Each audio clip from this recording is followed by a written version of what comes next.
the KLR gets a bad rap for braking power in general. People always complain that it doesn't have good brakes.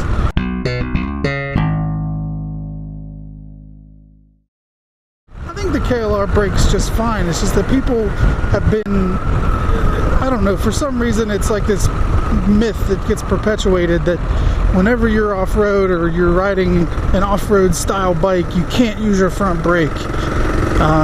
It's a popular myth. I hear it all the time. I see it on all the forums. It's just not true, man. If you're just going in a straight line, or you know you're about to hit a corner, and you're on a straight stretch and you want to brake going into the corner, you can definitely give that thing a good squeeze along with the back brakes, and you can stop pretty quick on the KLR. Now, granted, it's not going to be as fancy and as perfect as, if you're trying to stop on some super high dollar BMW with ABS and all that kind of stuff. But for what it is, I mean, it works fine. There's nothing wrong with it. You still have, you have calipers and everything. You have hydraulic brakes. I mean, it's wildly better technology than what I started out on with drum brakes front and rear, and this thing just performs so much better than all that. So when people say that the KLR doesn't brake well, I think it's because step one, they've bought into the idea that you can't use your front brakes, and step two, they may be comparing it to something a little more technologically advanced. And those two things combined, if you're comparing it to a R1200 GS, yeah, it doesn't brake that great. And if you brake with the front brake and the rear brake, I think you'd be surprised how well it performs. But people just use the rear brake, and then they're shocked when it doesn't, come to a quick stop. And it's like, that's not really how the brakes are designed. I mean, front brakes typically would do more of your braking than the rear brake, but people get afraid, and they're so conditioned to think, the front brake, it's gonna wreck me. The front wheel's gonna wash out. And I'm not saying it's impossible. Definitely, it's possible, but you have a better chance of wrecking because you're not using your front brake and skidding your rear tire to the point you're out of control than you do if you use your front brake and come to a much more efficient stop overall using your front and rear brake. I just think you're way better off that way than if you're just using your rear. Because I mean, if you catch yourself just using the rear, you'll realize that you're locking up your brake, you're trying to come to a stop, but it's not happening as fast as you want it to, and it'll scare you and startle you, and you'll end up doing something stupid like, crashing your bike because you're afraid you're going to run into somebody or something. But just use the front brake. Like, here I am, front brake. That was all front brake. I didn't use any rear. Now, granted, if I had used the rear, I'd have stopped 20 feet before that or whatever. But I mean, this is damn near just mud. Like, I'm on a gravel road that is mostly dirt, and it's soaking wet from being rained on for 2 whole days. And I mean, it's nothing for me to just pound on the brake. And I'm not saying you should be stupid with it. Obviously, use care and don't just grab a handful willy-nilly, but you can grab a handful when it matters, and that's going to stop you better than just mashing on the rear and hoping. You know what I mean? Like, here I am. I didn't want to hit this turn going very fast, so I used my front and rear brakes, and I slowed way down before I got to the turn, and that's just the way I ride this bike, and it's served me pretty well so far. Every now and then something will happen, and I'll kind of panic, and after the fact, when I reflect on it, I always have the same realization, and that realization is that I wasn't using my front brake. I've never had a situation that felt sketchy to me while using the front brake and the rear brake, but I've had probably half a dozen or more where something felt sketchy, and then I realized that it was just my rear brake being applied.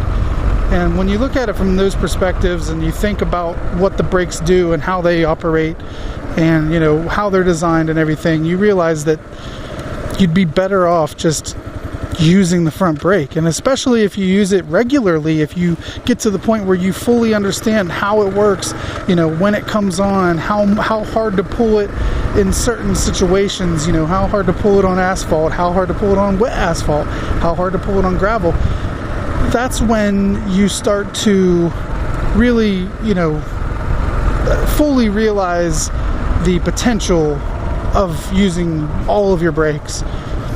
You know, if you only try to use the front brake once in a blue moon, like when shit's about to hit the fan, then yeah, you might grab too much of it, or you might do the wrong thing with your handlebars, and it might backfire on you. But if you get yourself, you know, comfortable using the braking, then when the situation does happen, it's not something you have to think about. It's not a maneuver you have to pull.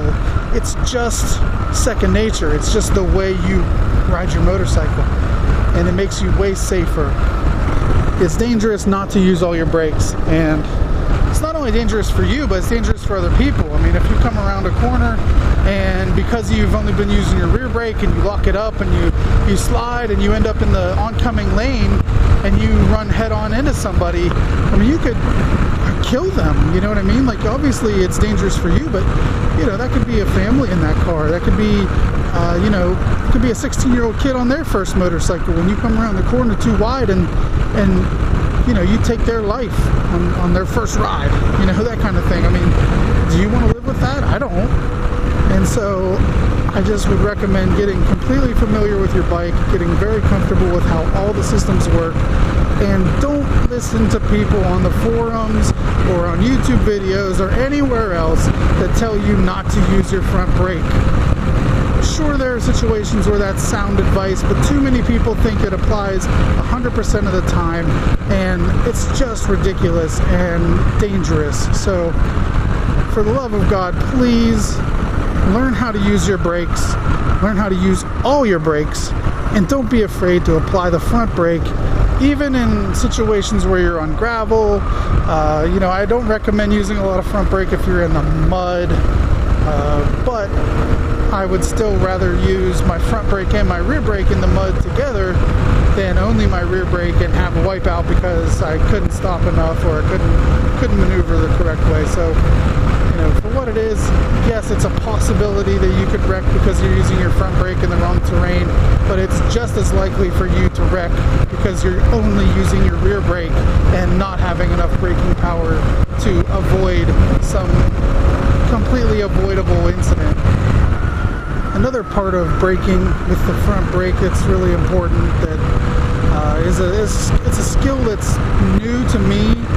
It's something I've been trying to teach myself and, you know, have it become second nature as the summer has progressed, but that's trail braking. And basically, the concept behind trail braking is that a bike will handle better the shorter the wheelbase. So the longer the wheelbase, the harder it is to make a turn. The shorter the wheelbase, the easier it is to make a turn. And so the concept with trail braking, I don't know why it's called trail braking, but the concept is that if you apply your front brake heading into a turn, it causes the front end to dive a little.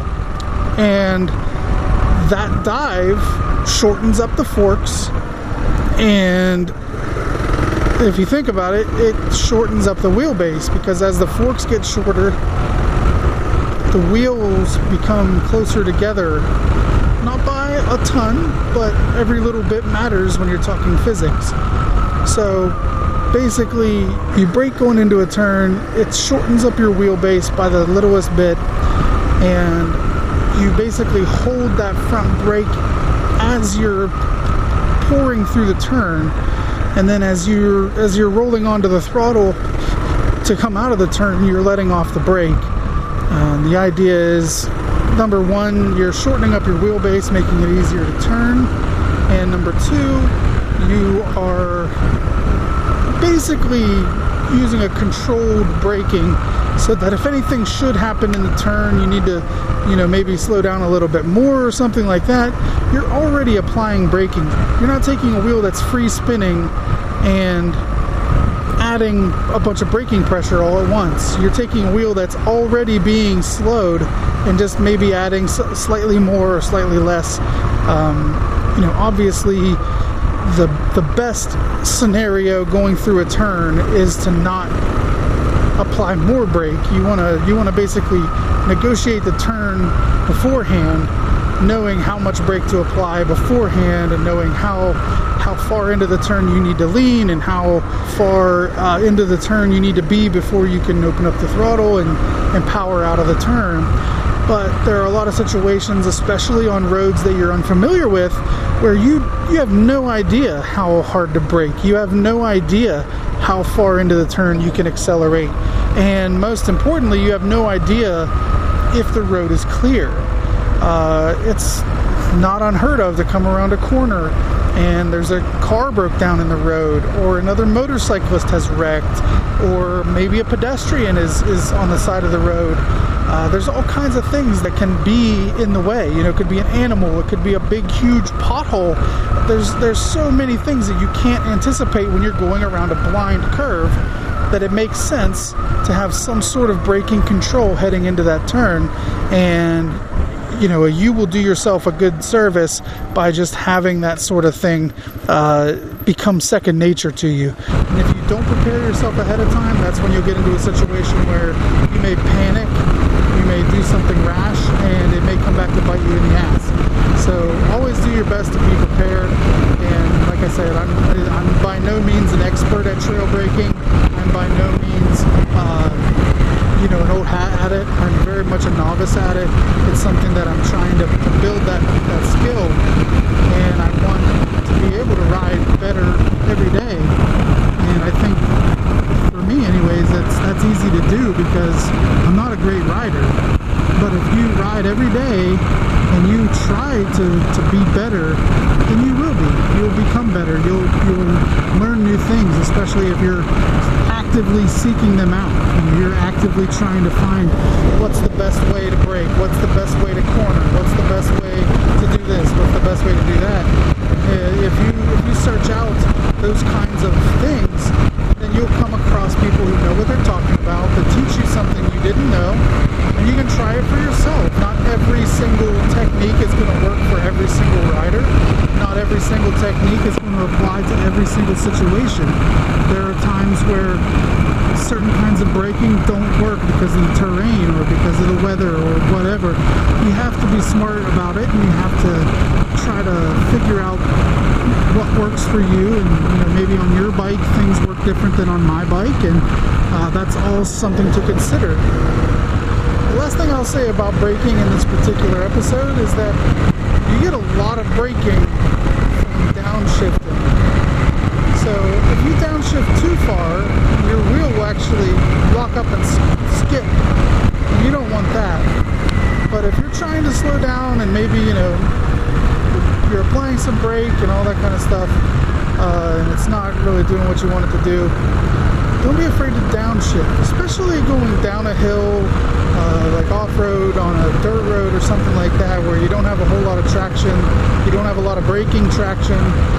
Just don't be in too high a gear. You want the transmission to actually help you. A lot of people shy away from using their transmission because they think it's going to hurt something to have it revving so high, or they feel the resistance and they think that's bad. No, that's just the way things work.